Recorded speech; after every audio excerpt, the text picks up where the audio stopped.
And so I would like to have Christie come up on the stage. Now she is one of the communications developer for Team FREDNET, which is a team that's competing in the Google Lunar X-Prize to send a lander to the moon and do stuff. And she's going to tell you about that project. So please give an internet welcome to Christie.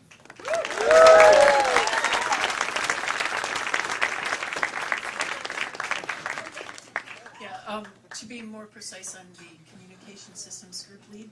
I try and help, well, I'm leading the charge in figuring out what we need to do to talk to our lovely spacecraft.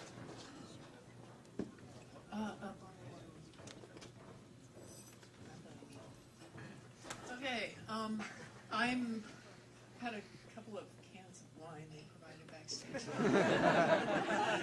Feeling good. So, yeah, I'm Christie Dudley. I've been with Team FREDNET for only about 4 months now. I joined when they did a talk at Super Happy Dev House. I don't know if any of you know that. They did a cool talk there. I just think it's a really fun thing to do. So what is the X-Prize?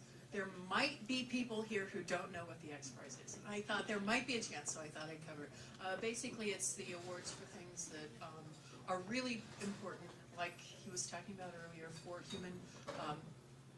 human advancement, but not necessarily profitable, so businesses aren't going to jump on it. It's like picking up the gap where capitalism fails.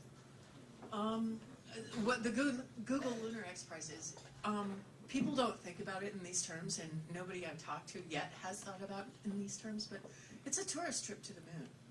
It's, you know, there's no real functional purpose to it. It's just the whole point is just to get there.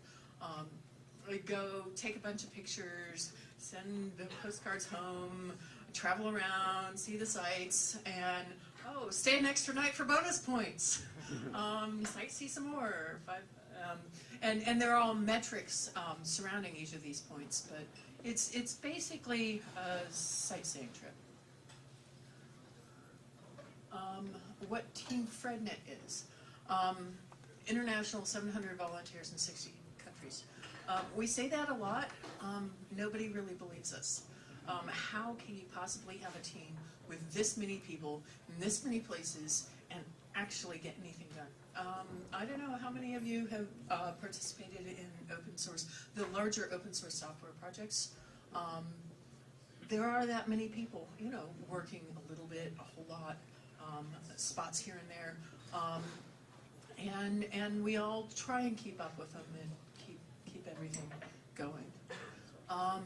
We are a lot of people in the X-Prize, the Google Lunar X-Prize specifically, say they're open source because they use open source software. Not quite the same. We look for participation from anyone. Anyone who wants to join in can. Like any other open source, all you have to do is submit your ideas or your code or whatever, show up. And we'll take your submission, and if it's good, we'll talk to you some more. We're really into collaborative online environments because it's really important to us to have that international cooperation, to have that going on. So we really focus on the online stuff. The prototypes and components. A lot of people, going back to what is open source software or an open source team, the parts and pieces that we build to go to the moon, we want to have those parts and pieces available for the next mission, or for, you know, if somebody wants to commercially develop not just the moon but Mars or wherever else you might want to go, have all the parts and pieces ready to go. This doesn't mean our designs or our plans, though. So we're still trying to maintain our competitive edge with all the other teams that are currently 28 teams, I believe, active. It's a little bit in flux. There was a deadline, and